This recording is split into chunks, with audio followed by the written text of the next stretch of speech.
stratégie et sur la question d'unité syndicale.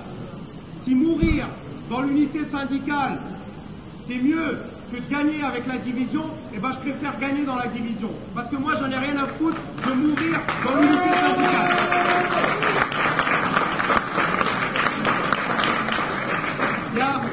Et ce qu'on est en train de faire en tout cas, au niveau de l'Intergare, on est en train de pousser la base. La base, vous savez, il y a un message, il y a un camarade de la CGT dont je cacherai le nom, qui est de province et qui est venu le 29 mai dernier, lorsqu'on était à Stade de France, entouré gentiment devant la tribune, en train d'écouter les directions syndicales s'exprimer. Tout le monde, enfin la plupart qui étaient là ce jour-là. Et le mec, il a vu le direct. Il m'a dit, j'ai vu le direct sur Révolution Permanente, sur Yahoo, machin, etc. Il m'a dit, putain, la honte de ma vie. Il m'a dit, ça fait 30 jours qu'on est en grève. 30 jours et le jour où le vote, il passe au Sénat, on est en train de tirer des trains. Qu'est-ce que c'est que ces conneries?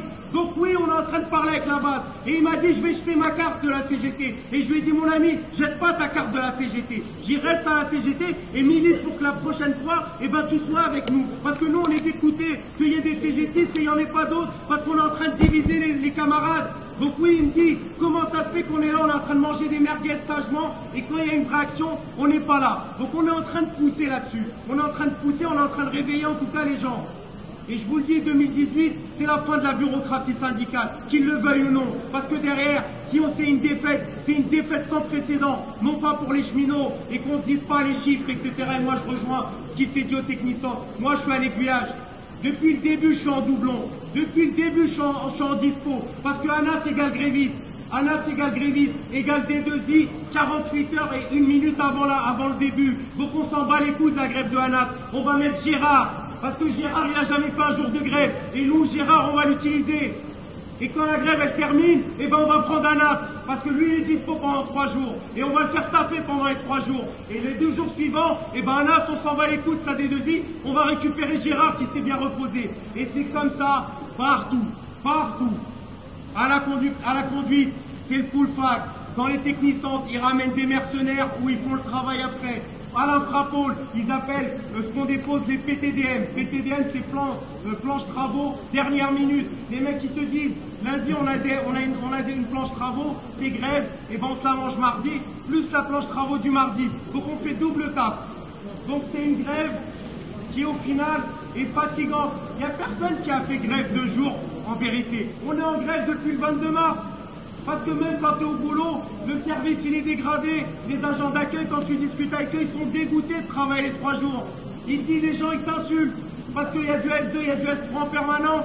Et les jours de grève, tu vas à Gare de Lyon, à Gare du Nord, ils sont 150 VI. Et le jour où tu es en service normal, t'es 2 pélos. Et ton copain il est en arrêt maladie, l'autre il est en accident de travail. Donc les gens ils te disent, c'est comme ça. C'est la grève, on aurait aimé que ça soit d'un coup. Donc on ne peut pas dire que 2 sur 5, c'est une victoire. Par contre, la grève reconductible, ça a toujours été la seule solution avec laquelle on a gagné. Et je mets en garde les camarades de ne pas critiquer la grève reconductible, de ne pas dire que la reconductible, ça a toujours été la défaite. Parce qu'en 2016, si on obtient l'équivalent du RA 077, je dis bien l'équivalent, parce qu'il y a quelques saloperies, notamment l'article 49, qui est un ressucé de la loi El Khomri, si on obtient ça, et rappelez-vous, hein, au début du décret SOC, au début des négociations, on avait 15 repos. On tenait les AG, on avait les papiers de la boîte, on disait c'est 15 repos en moins pour ceci, 10 repos en moins pour les 2-8, etc., etc.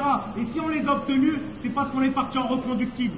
On est parti en reconductible. Et quand tu es en reconductible, tu vas voir le postier, tu vas à Tolbiac lorsqu'il y a des CRS, tu les protèges comme on a pu le faire. Et on est fiers de ça, d'avoir été devant la Sorbonne, libérer les lycéens qui étaient détenus.